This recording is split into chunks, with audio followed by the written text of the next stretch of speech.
दोस्तों, यह जो नाग पंचमी है सावन महीने में पड़ने वाला सबसे बड़ी नाग पंचमी है, क्योंकि यह सावन महीने के दिनों में पड़ रही है, जिसका बहुत ही बड़ा और विशेष महत्व होता है। और ऐसा दिन पूरे साल में सिर्फ एक ही बार आता है। और दोस्तों, आप सभी लोग जानते हो कि नाग पंचमी का अगर सबसे बड़ा कोई उपाय है तो वह एक छुटकी हल्दी वाला उपाय है। तो दोस्तों, सावन महीने की पंचमी तिथि नाग पंचमी के दिन आप लोग को इस एक छुटकी हल्दी वाले उपाय को जरूर करना है। बहुत सारे लोग होंगे जिन लोग ने इस उपाय को ना किया हो, मतलब पूरा साल निकल गया उन्होंने किसी भी दिन इस हल्दी वाले उपाय को ना किया हो। पर दोस्तों, आपके पास एक आखिरी मौका बचा हुआ है, जो कि 9 अगस्त के दिन। तो इस दिन आप लोगों को इस वाले उपाय को जरूर कर लेना है। भले ही आपने पूरे महीने भर इस उपाय को ना किया हो, पर आपने इस सावन महीने के नाग पंचमी के दिन अगर इस वाले उपाय को कर लिया तो आपको इस उपाय को करने का वह मिलेगा जिसकी आपने कभी कल्पना भी नहीं करी होगी। इसीलिए आप लोग इस वाले उपाय को एक बार जरूर कर लेना, ताकि आप लोगों के हाथ से यह मौका ना जा सके और आपको इस उपाय को करने का फल मिल सके। दोस्तों, यह उपाय पंडित जी ने अपनी अभी की ही शिवा महापुराण की कथा में बताया है। जिस उपाय को आज हम आपको बहुत अच्छे से समझाने वाले, इस वीडियो को देखने के बाद इस उपाय को समझने के लिए आपको कोई और वीडियो को देखने की जरूरत नहीं पड़ेगी। तो चलिए दोस्तों, उपाय को शुरू करते हैं। देखिए, यह इस सावन महीने के नाग पंचमी के दिन यह इतना खास होता है, इतना महत्वपूर्ण होता है। देखा है कभी कभी बड़े बड़े पूजा पाठ अनुष्ठान से जो मनोकामना पूर्ण नहीं होते, वह सावन महीने के दिन एक छोटे से उपाय करने से ही आपकी मनोकामना पूर्ण हो जाती है। और बहुत सारे लोग इस उपाय को किया भी है और उनको इस उपाय को करने का फल भी जरूर मिला है। अगर आप लोग भी इस उपाय को करना चाहते हैं तो आप इस उपाय को पहले अच्छे से समझ लेना, सुन लेना, उसके बाद करना। आपको इस उपाय का फल जरूर मिलेगा। और इस उपाय को कर लेने से आपके घर में चाहे किसी भी तरह की दुख और समस्या क्यों ना चल रही हो, आपको उसका कारण भी नहीं पता है कि दोस्तों यह समस्या किस कारण से चल रही है। उसका कुछ भी कारण हो सकता है, जैसे दोष हो सकता है या किसी भी तरह का मंगल दोष भी हो सकता है। तो इस दिन आप लोगों को यह वाला उपाय कर लेना है। यह एक ऐसा उपाय है जिस उपाय को अगर किसी विशेष दिन पर किया जाए तो दोस्तों उस विशेष दिन का जो है वह तो हमें मिलता ही मिलता है, पर हमने उस दिन पर इस उपाय को किया है तो हमें उससे भी बड़ा फल मिलता है। और फल बहुत जल्दी मिलता है, क्योंकि आप इस उपाय को बहुत ही बड़े और विशेष दिन पर कर रहे हो। तो चलिए अब के बारे में बात करते हैं, लेकिन उससे पहले आप लोगों को यह जानना आवश्यक है कि आखिर यह उपाय किस समय करना है, किसको करना है और कैसे करना है। तो चलिए हम आगे आपको वीडियो में एक एक करके बता देते हैं। लेकिन उससे पहले अगर आप लोग हमारे चैनल पर नए हैं तो सब्सक्राइब कर लेना और इस वीडियो को लाइक करके कमेंट बॉक्स में ओम नमः शिवाय जरूर लिख देना। तो दोस्तों, इस हल्दी वाले उपाय को हमें इस सावन महीने की पंचमी तिथि पर नाग पंचमी दिन कैसे करना है, किसको करना है, किस समय करना है और कहां पर करना है, ये सारे सवालों के जवाब आपको इस वीडियो में मिल जाएंगे। और जो यह वीडियो देखेगा दोस्तों, उसको एक छुटकी हल्दी वाला उपाय जरूर करना चाहिए, क्योंकि इस दिन हल्दी का भी बहुत ही बड़ा और विशेष महत्व होता है। और जब बात आ जाए हल्दी के उपाय की, तो यह सोने पर सुहागा वाली बात हो जाती है और यह एक बहुत ही बड़ा उपाय हो जाता है इस सावन नाग पंचमी का। तो अब दोस्तों, इस छुटकी हल्दी वाले उपाय को आखिर करना किसको है, सबसे पहले हम लोग वह बात जान लेते हैं। तो देखो, घर की जो बड़ी माताएं बहनें होती हैं, उन माताओं बहनों में से कोई भी एक बड़ी माता बहन इस वाले उपाय को कर सकती है। और दोस्तों, अगर आप चाहे तो अपने घर में से सभी सदस्यों को भी इस उपाय को करवा सकते हैं। अगर किसी व्यक्ति की खुद की कोई मनोकामना है, खुद की कोई दुख और परेशानी है जो कि वह अपने लिए ही करना चाहता है, इस वाले उपाय को तो वह खुद अपने लिए भी सकता है। बाकी अगर कोई घर में से ऐसा है जो कि अपने पूरे घर परिवार की सुख और शांति के लिए यह वाला उपाय करना चाहता है, तो दोस्तों वह भी कर सकता है। उसमें भी कोई दिक्कत वाली बात नहीं है। कहने का मतलब यह है कि इस उपाय को हर एक सदस्य भी कर सकता है और पूरे घर परिवार के सदस्य के लिए घर की बड़ी माताओं बहनों में से कोई एक माता बहन भी कर सकती है। माताएं बहनें अगर घर में उपस्थित ना हो या वह यह वाला उपाय ना कर पा रही हो, तो फिर घर का कोई बड़ा सदस्य भी इस हल्दी वाले उपाय को कर सकता है, चाहे फिर वह पुरुष ही क्यों ना हो। उसमें कोई भी दिक्कत वाली बात नहीं है। अब दोस्तों, इस हल्दी वाले उपाय को हमें करना कहाँ पर है? हमें इसे घर के मंदिर और तुलसी के किनारे में जाकर करना है। बहुत सारे लोग प्रश्न करते हैं, हर एक उपाय को करते समय क्या हम इस उपाय को अगर घर पर तुलसी का पौधा ना हो तो मंदिर में कर सकते हैं? तो इस वाले उपाय को अगर घर पर करोगे तो ज्यादा अच्छा होगा। अगर मंदिर में तुलसी का पौधा है और वहां करोगे तो भी कर सकते हो इस वाले उपाय। उसके बाद में दोस्तों, जो अगला प्रश्न निकल कर आता है वह यह आता है इस उपाय को लेकर कि आखिर इस उपाय को हमें किस समय करना है? सुबह के समय करना है कि शाम के समय करना है? तो देखो, इस वाले उपाय को आप लोग सुबह के समय भी कर सकते हो और शाम के समय प्रदोष काल में भी कर सकते हो। अब अगर आप पूछो कि दोस्तों सबसे उत्तम समय कौन सा रहेगा इस एक छुटकी हल्दी वाले उपाय को करने का, तो हम आपसे बस यही कहेंगे कि इस उपाय को आप शाम के समय करेंगे तो ज्यादा होगा, बाकी अगर सुबह के समय भी करेंगे तो भी अच्छा होगा। उसमें कोई भी दिक्कत वाली बात नहीं है। तो अब दोस्तों, जो अगली सबसे बड़ी और महत्वपूर्ण बात आती है वह यह आती है कि सुबह अगर हम उपाय को करेंगे तो हमें कितने बजे से लेकर कितने बजे तक के बीच में करना है, और शाम के समय प्रदोष काल में करेंगे तो हमें कितने बजे से लेकर कितने बजे के बीच में करना है। तो देखो, सुबह जितनी जल्दी हो सके आप उपाय को करने की कोशिश करना। बाकी अगर किसी कारणवश लेट भी हो जाओ, थोड़ी देर भी हो जाए, तो 10 या फिर 11 बजे तक भी आप उपाय कर लेना, पर ध्यान रहे 12 बजे से ज्यादा देरी ना हो। ठीक है, इस बात का ध्यान रखना।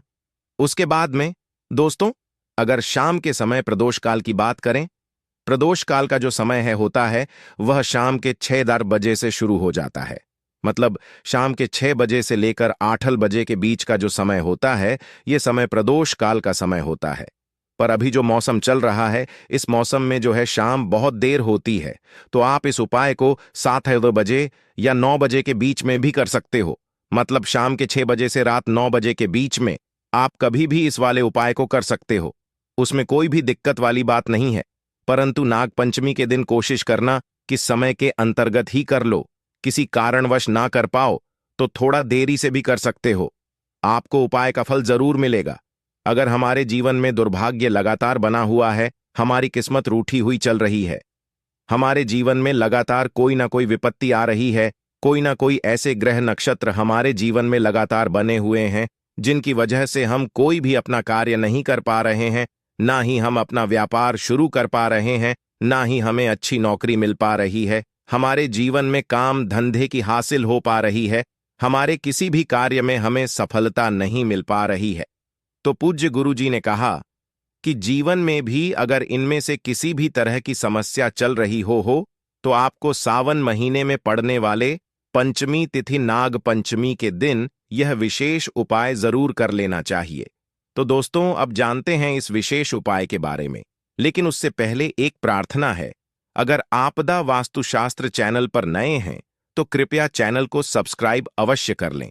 देखिए, यह वीडियो बहुत ही ध्यान से सुनिए, क्योंकि इस वीडियो में जो उपाय आपको बताए जाएंगे वह सावन महीने के पंचमी तिथि नाग पंचमी की तिथि में ही करने हैं। सावन महीने के पंचमी तिथि नाग पंचमी के दिन अगर हम लोग यह उपाय कर लेते हैं, तब तो पूज्य गुरु जी ने अपने शिव महापुराण की कथा में कहा है कि आपके जीवन से इन सारी समस्याओं का अंत हो जाएगा और आपको धन संबंधी किसी भी प्रकार की कोई परेशानी का सामना नहीं करना पड़ेगा। देखिए दोस्तों, सबसे पहले आप इस सावन के पंचमी तिथि नाग पंचमी को एक कार्य करेंगे। आप सुबह जब भी उठेंगे तो अपने स्नान वाले जल में थोड़ी सी हल्दी जरूर मिला लेंगे।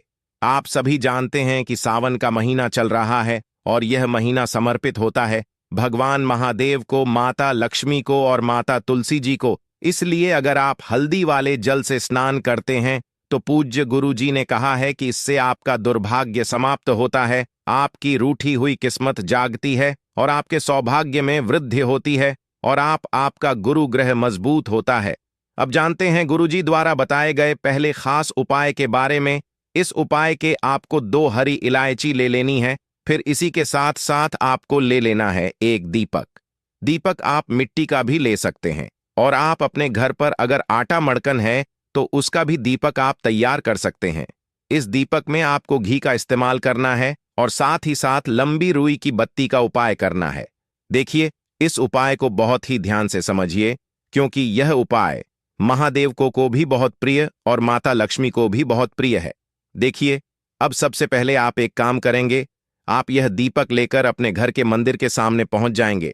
आपके घर के मंदिर में माता लक्ष्मी की अगर कोई फोटो है, कोई प्रतिमा है, या फिर आपकी कुलदेवी की कोई फोटो है, कोई प्रतिमा है, या फिर माता रानी के किसी भी स्वरूप की कोई फोटो है, तो उनके सामने आपको यह उपाय करना है। आधा उपाय आप अपने घर के मंदिर में करेंगे और आधा शिवालय में जाकर करेंगे।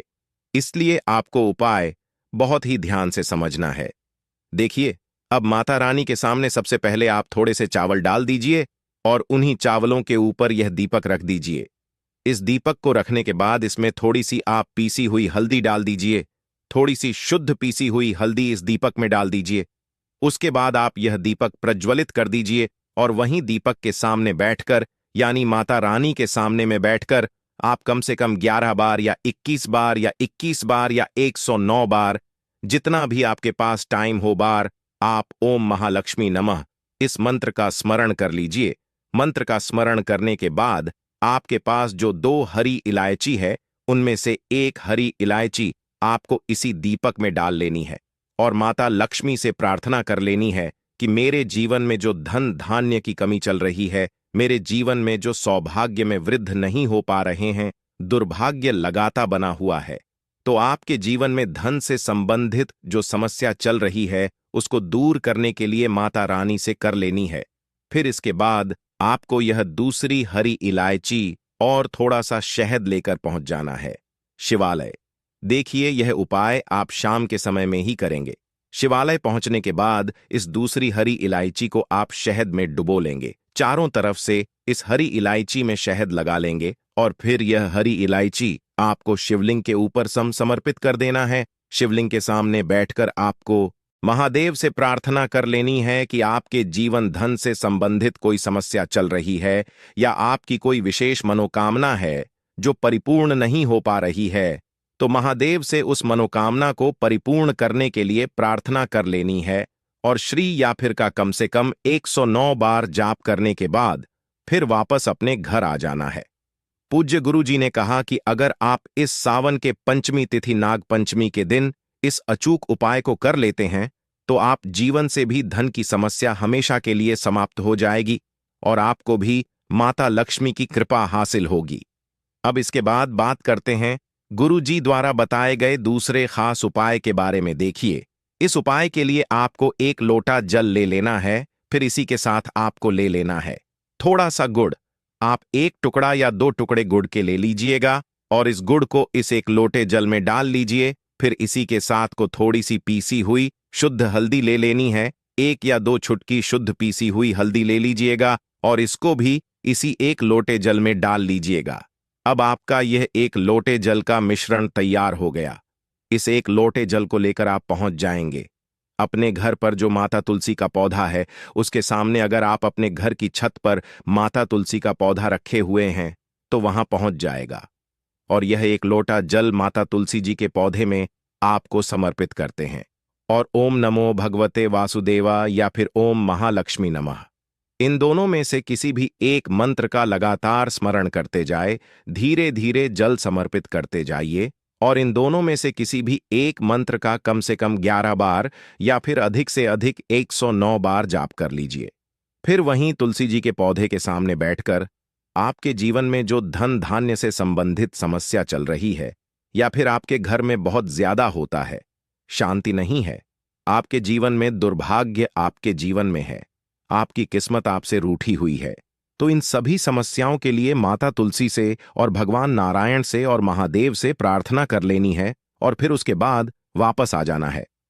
पूज्य गुरु जी ने कहा कि सावन मास में तुलसी जी के पौधे का बहुत ही विशेष महत्व होता है। इसलिए अगर हम इस महीने में तुलसी जी के सामने कुछ विशेष करते हैं, उनकी पूजा करते हैं, उनकी आराधना करते हैं, तो इससे माता तुलसी हमारे जीवन में धन धान्य के भंडार भर देती है। हल्दी समर्पित करने से माता तुलसी हमसे अतिशीघ्र प्रसन्न होती है।